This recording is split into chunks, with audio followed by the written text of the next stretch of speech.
Buenas noches y bienvenidos a Signo Pesos, la economía al alcance de su pantalla. Estos son los temas claves de hoy. Impulso al sector de la vivienda. El gobierno puso en marcha la entrega de 200.000 subsidios de vivienda para estratos bajos y medios y anunció la figura de la hipoteca inversa.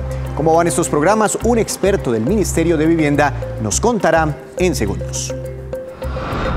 Sancionados por cartelizarse, la Superintendencia de Industria les impuso millonarias multas a la Federación Colombiana de Fútbol, a 2 empresas y a 17 personas por anomalías en el proceso de venta de las boletas de varios partidos en la eliminatoria a Rusia 2018. Tenemos los detalles. Y el transporte intermunicipal sigue varado. Docenas de empresas de este sector lanzaron un SOS al gobierno para poder reanudar operaciones. El vocero de estas compañías estará en Signo Pesos en minutos contándonos el drama que viven.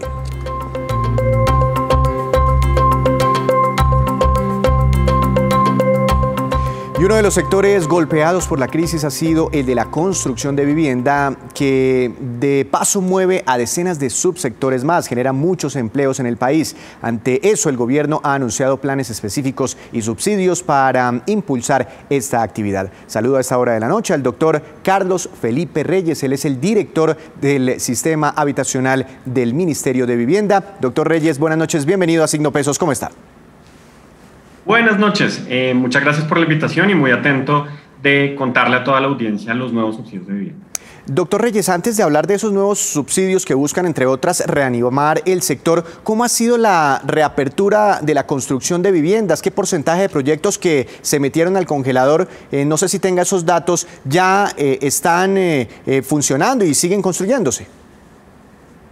Sí, eso es muy importante. Efectivamente, con el inicio del aislamiento, todas las obras del sector constructor pues dieron una parada en seco. Había más de 2.600 obras grandes que estaban en operación. Sin embargo, y fue el trabajo mancomunado que hicimos tanto con el gremio, con el Ministerio de Salud, el Ministerio de Vivienda, fue lograr que uno de los primeros protocolos de bioseguridad fuera el del sector constructor. Esto permitió que rápidamente en las primeras excepciones del aislamiento se habilitara a que las obras pudieran reabrirse en condiciones de seguridad.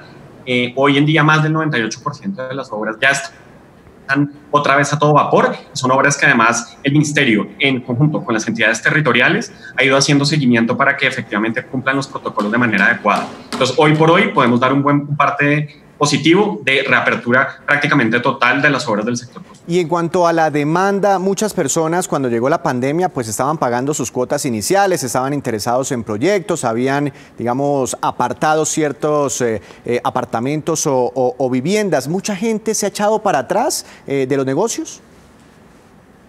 Hay distintos, digamos, componentes de esa pregunta.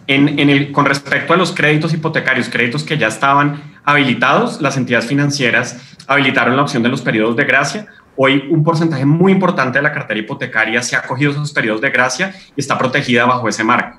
Ya en lo que eran procesos que venían andando de adquisición de vivienda, uno de los elementos que es muy importante y es uno de los motivos de este plan de 200.000 subsidios de vivienda es asegurar que las familias que estaban planeando este proceso de adquisición, que venían pagando, como usted lo menciona, esas cuotas iniciales, puedan acceder a una oferta robusta de subsidios que evite la posibilidad de ese tipo de situaciones, de desistimientos, y mantenga el espíritu de adquisición de vivienda, que es el propósito de la política. Bueno, ahora sí, ¿cómo va ese proceso de los 200.000 subsidios? ¿Por qué no nos cuenta más detalles? La persona que está a punto de recibir autorización en este momento de su crédito hipotecario, ¿en este momento accede o no a uno de esos subsidios? Entonces, de los 200.000 subsidios, lo importante es que 100.000 son subsidios para la vivienda de interés social y 100.000 son subsidios para la vivienda de lo que llamamos el segmento medio, que son viviendas que están desde el tope de la vivienda de interés social, es decir, 132 millones de pesos en grandes ciudades, 118 millones en las demás, hasta 439 millones de pesos. Ese es el segmento del no BIS. En el componente de BIS, los 100.000 subsidios están ya habilitados.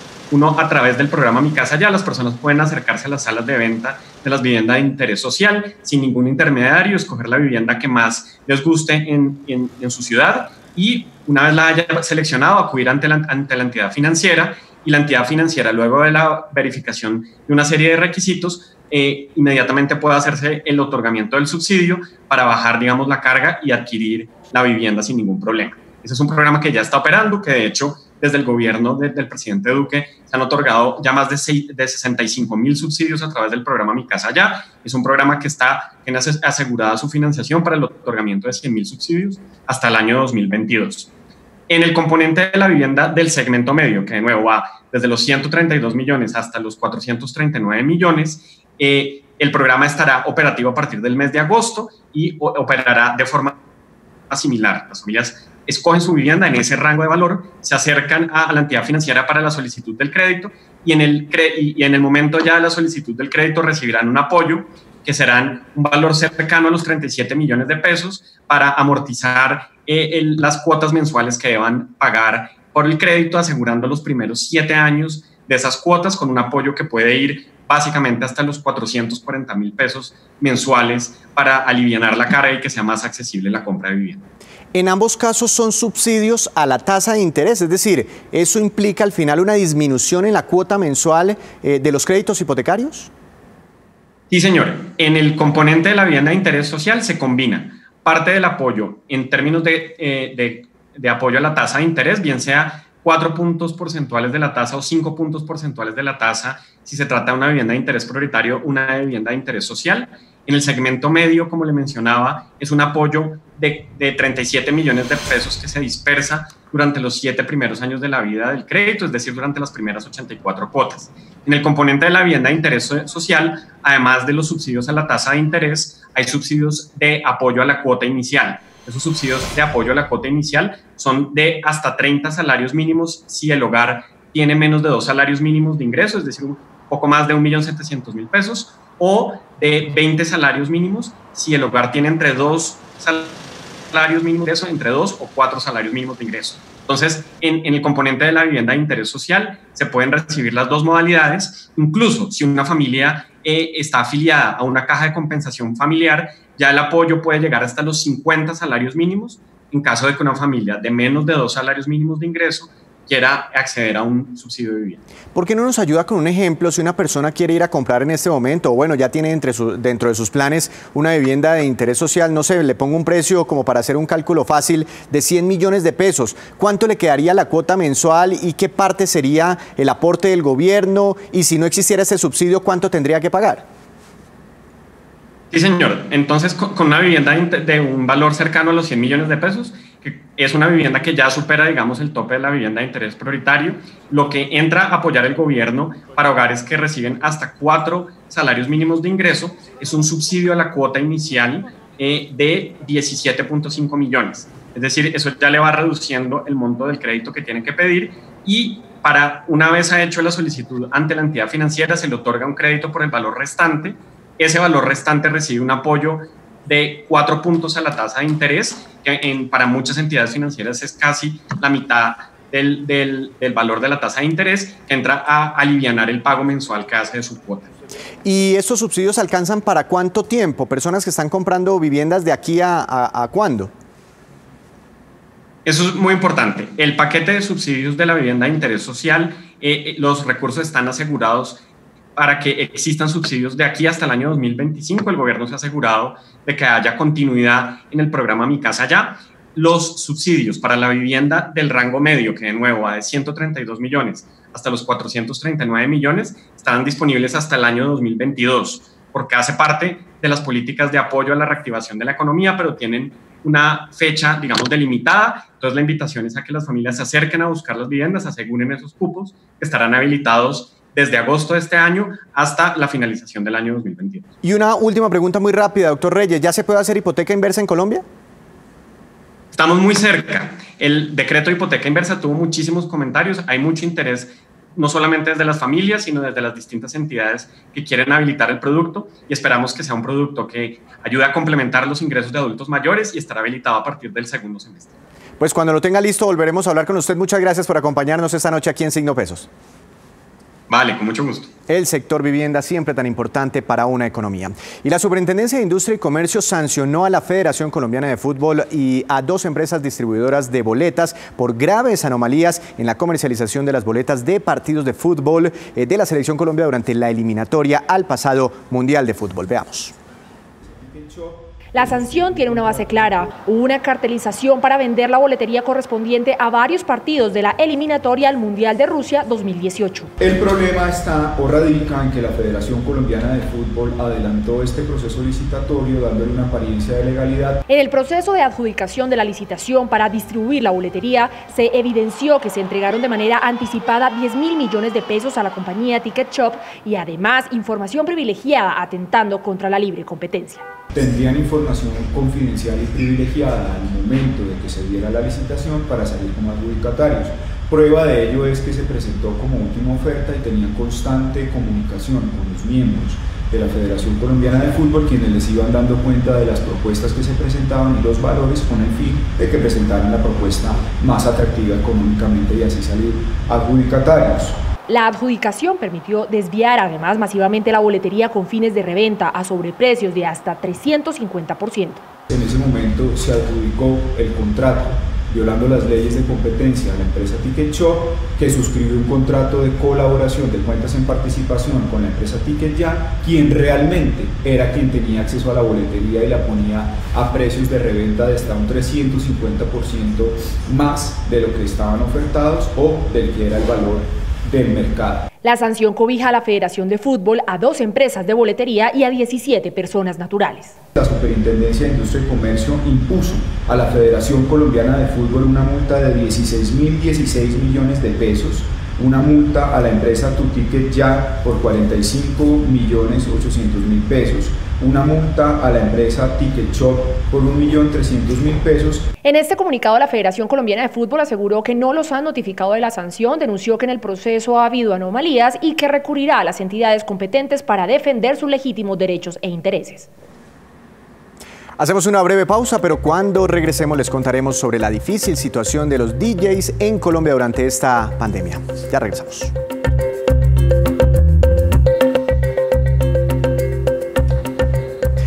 Y gracias por seguir con nosotros en Signo Pesos. Uno de los sectores que sigue varado por la causa de la pandemia es el del transporte intermunicipal. Para hablar del tema salud a esta hora de la noche, al presidente de la Asociación para el Desarrollo Integral del Transporte Terrestre Intermunicipal, ADID, el doctor José Yesid Rodríguez. Doctor Rodríguez, buenas noches, bienvenido a Signo Pesos. Gracias por atendernos. Buenas noches a toda la audiencia de Caracol y a este programa. Doctor Rodríguez, ¿qué porcentaje del transporte intermunicipal ha prendido motores en las últimas semanas? Pues desafortunadamente un porcentaje muy pequeño de transporte. No estamos llegando ni siquiera al 3% del total de despachos que normalmente se realizaban a diario antes de esta pandemia. Digamos que esta activación ha sido muy difícil para los transportadores y no vemos pues como una luz verde en el camino pronta. Pero usted me decía en algún momento que ya tenían listos los protocolos de bioseguridad para volver a prender motores y que inclusive venían hablando con algunos gobernadores de ciertos departamentos para que se les permitiera esa reapertura. ¿En qué quedó eso? Sí, se ha venido trabajando en ese tema, no solamente con los gobernadores, sino con alcaldes. Tenemos el respaldo de varias gobernaciones. Los protocolos de bioseguridad, de hecho, existen desde el día 9 de abril, que fueron dictados por el Ministerio de Salud y el Ministerio de Transporte, y han venido aplicando pues, por parte de las empresas esos protocolos para el mínimo servicio que se está prestando. De igual forma, con un respaldo grande de las terminales de transporte terrestre, quien también están cumpliendo a cabalidad los protocolos de seguridad. La situación que se presenta pues es bastante crítica, no solamente digamos por el tema de la falta de la necesidad de trabajar, sino también por el aspecto económico de las empresas en este momento. Pero ¿cuáles son las trabas para poder reiniciar? Porque uno no ve muy lógico que ustedes estén frenados si, por ejemplo, los sistemas masivos de transporte dentro de las ciudades pues están operando con limitaciones, pero están operando. Sí, tenemos una gran dificultad y es todos los trámites y pasos que hay que hacer. para poder hacer los despachos de los vehículos. Hay que avisar con la debida antelación a la Superintendencia de Transporte. Las terminales deben comunicar todos los despachos que se vayan a realizar. Hay que tener la lista de los usuarios. Digamos, son usuarios que están exceptuados. Entonces, lo que le estamos diciendo al gobierno es que desafortunadamente para nosotros ha crecido mucho la cantidad de nuevas actividades económicas que pueden salir a trabajar, pero desafortunadamente el transporte legal que sale de terminales de transporte no ha crecido de la misma forma, sino que lo que se nos ha incrementado pues es el transporte informal e ilegal. Entonces, ¿qué se requiere? Pues un alivio en todas estas cargas que estableció el gobierno para todos los deberes que hay que cumplir antes de realizar un despacho. El protocolo de bioseguridad se está cumpliendo, tanto por parte de transportadores como por parte de terminales. Podemos garantizarle al usuario que está en un viaje seguro, que está en un bus que ha sido debidamente descontaminado, debidamente limpiado, digamos que hay todas las condiciones para que con seguridad pueda utilizar ese servicio desde una terminal de transporte legal. No como muchas personas lo están haciendo desde el transporte informal, desde el transporte ilegal, tomando el vehículo en cualquier parte. Esa es la situación. Pero efectivamente mucha gente ha podido viajar dentro del país y la verdad no me explico cómo. Primero, pues las aerolíneas no están operando y segundo, pues a ustedes tampoco les han permitido viajar. Eso se está haciendo a través de transporte ilegal y ¿por qué no hay control al respecto? ¿No hay retenes en las carreteras? Sí, hay unos controles que está haciendo la Policía de Transporte y Tránsito. Han tenido unos resultados en esos controles, pero desafortunadamente pues el fenómeno es tan grande que se ha salido, digamos, de las manos de las mismas autoridades. Y también nosotros nos falta mucho el apoyo local, el apoyo de los alcaldes. Cuando vamos a iniciar un servicio, los alcaldes nos están poniendo demasiadas trabas y son un gran volumen de alcaldes porque son cerca de 800 municipios los que están conectados por vía terrestre y prácticamente lo que hizo el gobierno con nosotros, con los transportadores, fue a ponernos a negociar y a discutir con cada alcalde tanto el tema de protocolos de seguridad como el tema de servicios. ¿Qué ha conllevado esto? Que la gente se esté moviendo en vehículos sin las condiciones necesarias de seguridad que debe tener ese vehículo y lo que estamos viendo pues en la realidad es que el COVID está aumentando, los municipios con COVID cada día aumentan. Y entonces pues esto no está de alguna manera ayudando para que la situación tienda a la normalidad. Es decir, que el COVID podría estar llegando a través de transporte informal. El COVID está llegando a muchos municipios a través de vehículos particulares, de motocicletas, de otros modos de transporte que no es el transporte legal. Entonces lo que le estamos haciendo el llamado al gobierno y a todas las mismas autoridades locales es la necesidad que se establezca una regularidad en el transporte legal, que es el que se está despachando de terminales de transporte con transportadores que están cumpliendo con los protocolos que estableció el Ministerio de Salud en coordinación con el mismo Ministerio de Transporte. Una última pregunta, ¿cómo está la situación económica de las empresas de transporte intermunicipal? ¿Han quebrado ya algunas? No sé cuántos empleos se han perdido. Tenemos el dato de que en el día de hoy ya hay una empresa que ya va a solicitar pues su liquidación. Son 500 empresas, pero nos preocupa que ya una está solicitando la liquidación de la empresa. La parte económica es muy grave y es que no solamente se necesita empezar a reaperturar el sector, sino que para que el sector pueda operar se requieren los alivios del gobierno. Hemos hecho varios planteamientos, los cuales han sido negativos en el gobierno. Solicitamos un alivio en el tema de peajes para que tuviéramos, no que nos excluyan los peajes, sino que tengamos un descuento o por lo menos un tiempo durante el cual no se le cobre el peaje a los vehículos de servicio público de transporte.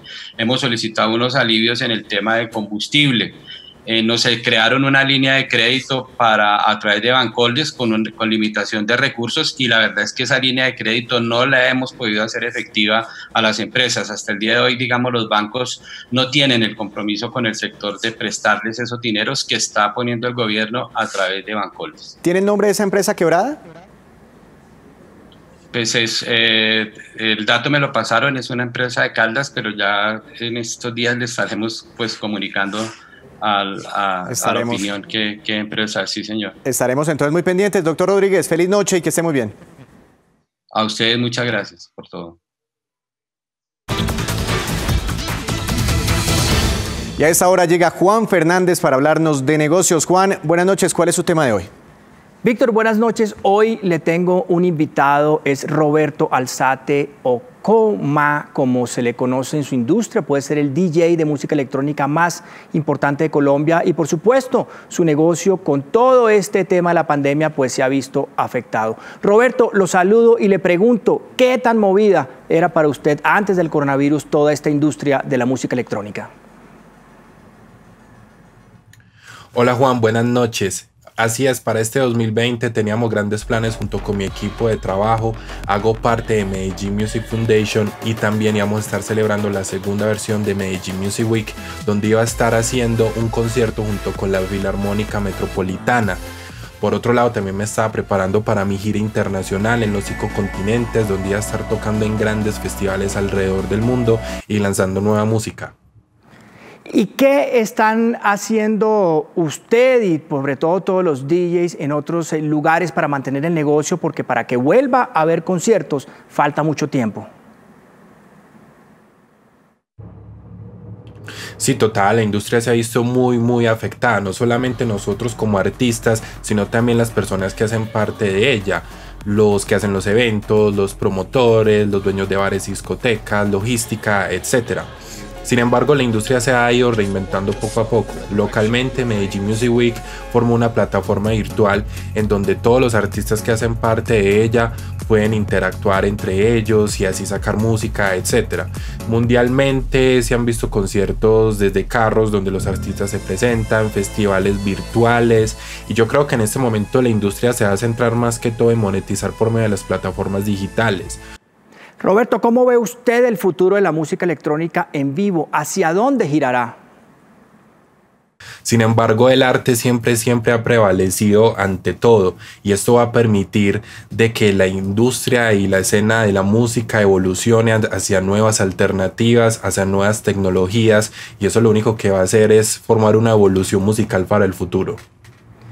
Roberto, gracias y suerte. Víctor, estas respuestas de Coma, que lleva buena parte de su carrera fuera de Colombia, dejan conclusiones interesantes de hacia dónde va esa industria. Parte de sus días los pasaba en festivales por todo el mundo, pero el panorama ha cambiado, empezando por ejemplo con la cancelación de Tomorrowland en Bélgica, uno de los festivales de música electrónica más importantes del mundo y que ahora será digital. En Colombia está el Baum Festival, el más importante en su género en el país y que se realizaría en diciembre de este año si las condiciones lo permiten. De ahí, pues la importancia de la industria de aprovechar el uso del streaming, que es decir, la descarga y reproducción de música por internet, pero con el reto de hacerla monetizable para los artistas. También todo este tema deja al descubierto que el de la música electrónica también puede ser un negocio muy frágil y más para artistas independientes y los festivales. Hasta no hace mucho tiempo el valor de la industria de la música electrónica superó los $7.000 millones, con crecimientos superiores al 50% desde hace 3 años. Ahora, viendo lo que facturan los DJs grandes como Calvin Harris, más de $64 millones al año, o Tiesto con 38 millones, pues dejan pensar que es un buen negocio, pero faltará ver qué forma de la industria se levanta ahora y cómo sus artistas se recuperan. Y para eso, pues Víctor, son concluyentes las respuestas que vimos hace un rato de Roberto Alzate, uno de los DJs más importantes de Colombia. Juan, gracias. Gracias a usted y a su invitado. Nos vemos mañana con más movidas empresariales. Mañana nos vemos de nuevo, Víctor. Con esta información hacemos otra breve pausa y ya les contaremos qué tanto interés hay para viajar entre los colombianos. En segundos volvemos.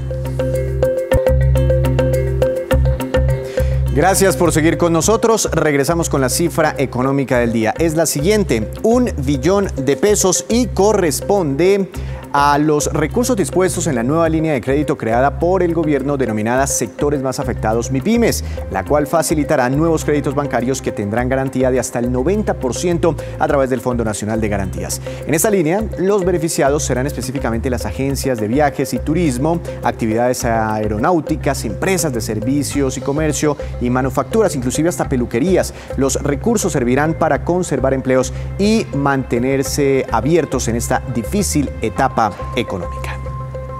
Y estos son los indicadores económicos que usted siempre debe conocer antes de irse a dormir. La tasa representativa del mercado que regirá mañana en Colombia es de 3.633 pesos con 32 centavos. Cayó el dólar 12 pesos con 58 centavos. El petróleo de referencia Brent para nuestro país subió 0,75%, se ubicó en 43 dólares con 12 centavos por barril. El precio interno del café colombiano bajó y quedó en promedio a 954.000 pesos por carga para mañana en las principales cooperativas.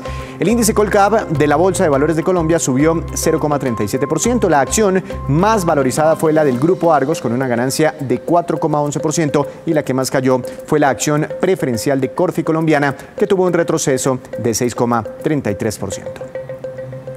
Y antes de despedirnos, los dejo con este dato de cierre. La Asociación de Agencias de Viaje ANATO realizó una encuesta muy interesante para medir las intenciones de viaje entre los colombianos y encontró lo siguiente: el 30% sí planea viajar, sobre todo en diciembre o enero del próximo año. El 61% de los encuestados piensa viajar a destinos nacionales. Para el 73% la motivación del viaje es salir a vacaciones después de tanto aislamiento. Y para el 49% la prioridad durante su viaje será que se garanticen los protocolos de salud. Así terminamos por hoy, pero mañana los esperamos con una nueva emisión y con toda la información económica que usted necesita saber. Esto es Signo Pesos, la economía al alcance de su pantalla. Que tenga una feliz noche.